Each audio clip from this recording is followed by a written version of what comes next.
So, okay, moving on. George R.R. Martin news for all you Game of Thrones fans out there, I and don't know what he's it is, but I don't buy it. what's that? I said, "I don't know what this is, but I don't buy it."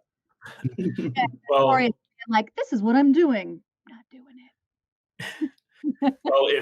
if you know anything about George R.R. Martin's body of work, he's written stuff other than Game of Thrones, believe it or not. And one of the book series that he's really well known for is this series called Wildcard. And it's basically he's been the editor of this series, so it's a bunch of different authors writing stories set in this universe, and Martin kind of like collects them and makes them all fit together and stuff like that. And he's basically been working on a uh, TV series version of this book series, and it just moved from Disney's clutches to NBC's clutches. So it's going from Hulu to Peacock. Ooh, too Listen, sexy. doesn't he have a very important book that he needs to put out? What are we worried about all this bullshit for when he needs to put out another book?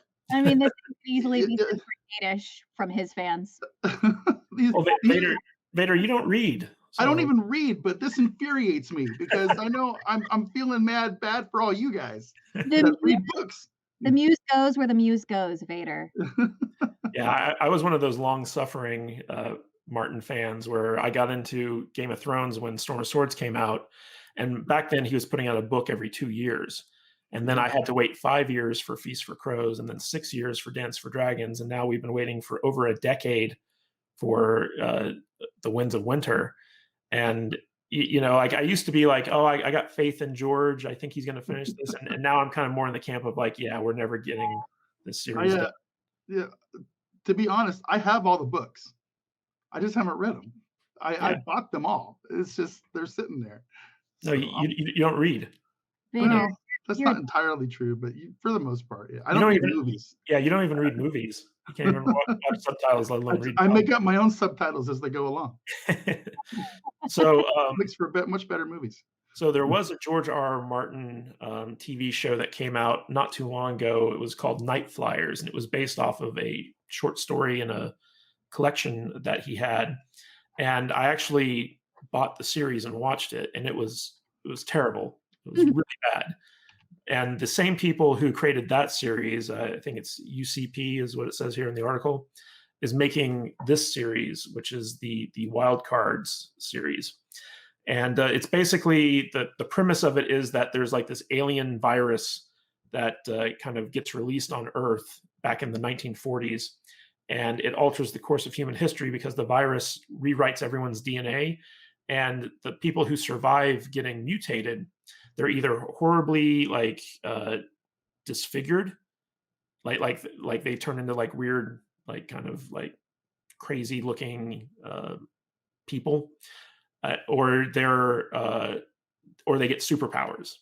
And so, like the people with the superpowers who aren't completely deformed, they're called the wild cards because out of all the people that got deformed, they were the ones who kind of won the lottery and got like a cool superpower to use. And this is like a series of books that's been going on for a really long time. They've got like a ton of different stories that they can mine and a ton of different kind of characters that they can put forward. And the project was originally set up at Hulu in 2018, but now it looks like basically UCP is going to take it and move it to Peacock. And so it's going to be a Peacock original series going forward. And it's kind of interesting because I did think that HBO, after the success of Game of Thrones, would have been shoring up all of Martin's stuff to make into HBO series.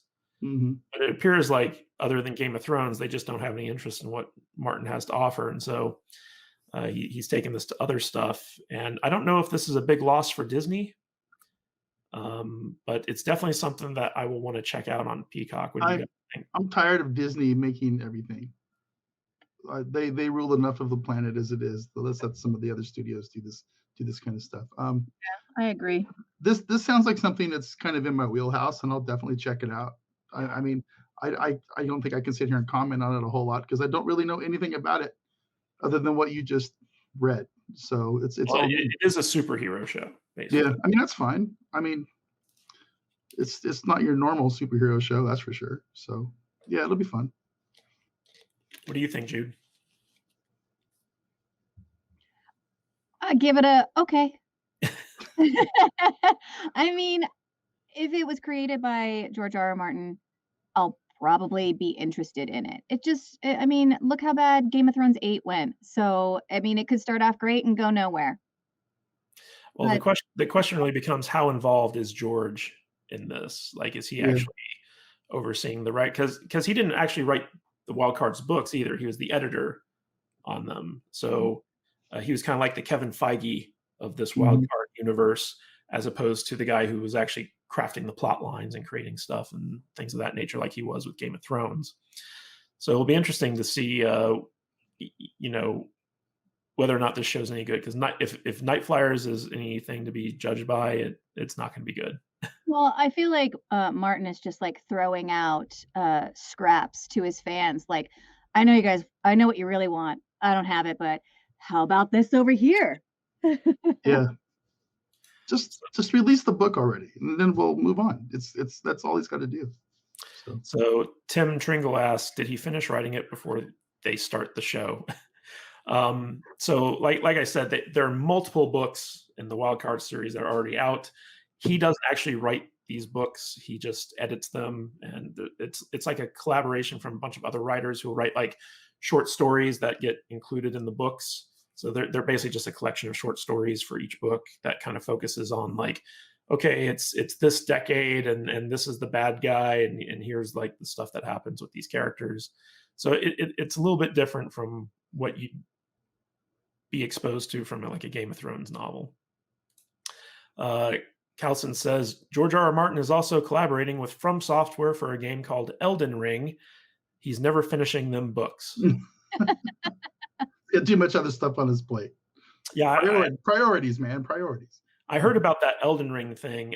I don't think he like they say that he's collaborating with them, and that's a very loose term because basically uh, they just asked him to kind of come up with some world building ideas for their game.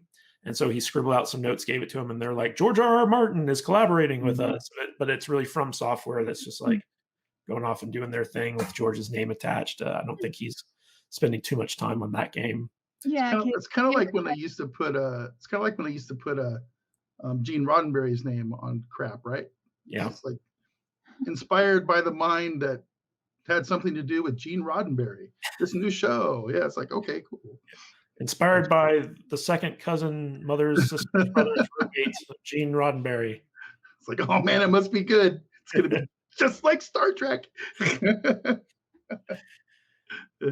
And Tim also says, I wish superpowers were as common as they are in the media.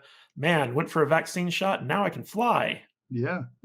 Oh man, if the COVID vaccines gave you superpowers, I'd already have mine. I'd be lighting up for 'em. That'd be cool. you gonna get that love sausage, babe? Oh yeah, well, I already got one. So Yeah, if you ever catch me and Vader alone, we're just gonna say we were collaborating. Stop. Gonna get me in trouble.